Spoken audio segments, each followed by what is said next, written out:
chào tất cả các bạn, chào mừng các bạn đã đến với kênh Barbecue Slime.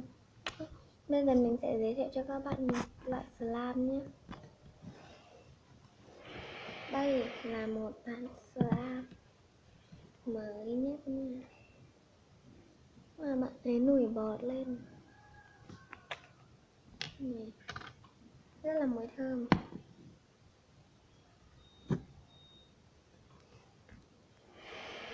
Mình sẽ lấy ra nha và để chơi. Nó rất là bóng và cực kỳ.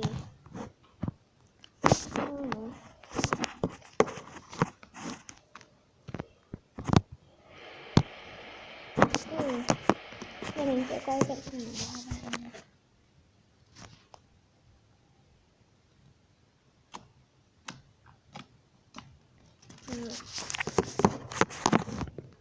Mình đã quay cận cảnh rồi.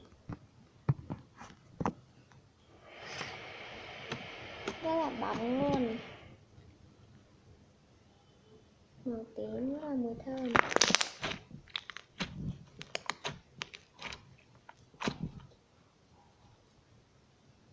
Cực đã luôn.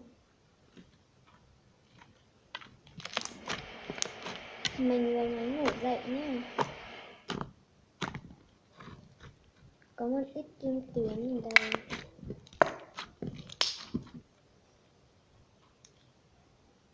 Rất là dẻo. Nó hơi bở.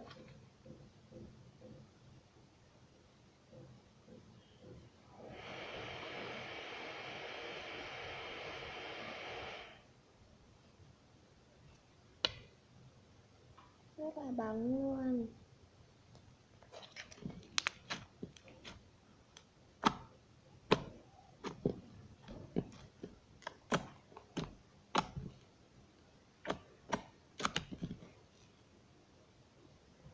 Em này mình làm bằng keo sữa nha. Đây mình sẽ lấy hộp keo sữa ra cho các bạn xem. Đây. Hộp này mình mua có 5.000 thôi. Hộp này mình làm hết từ hôm qua rồi. Mình sẽ làm bong bóng nha. Mình sẽ thích cái bong bóng. Wow.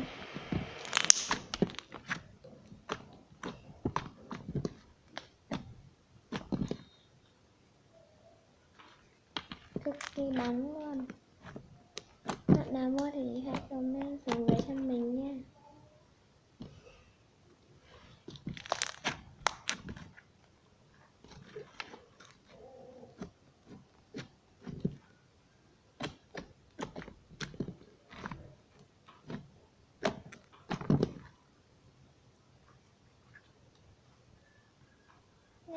Các bạn ơi, rất đã luôn.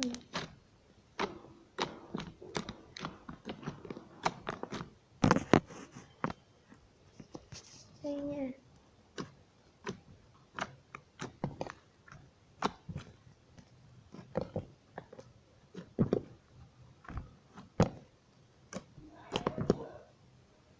Nó là màu tím nha.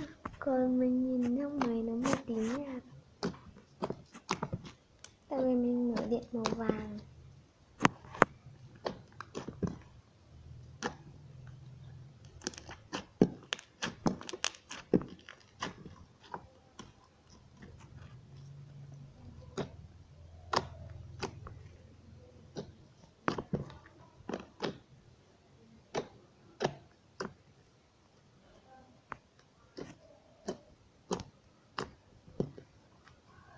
Wow, cực kỳ dẻo luôn.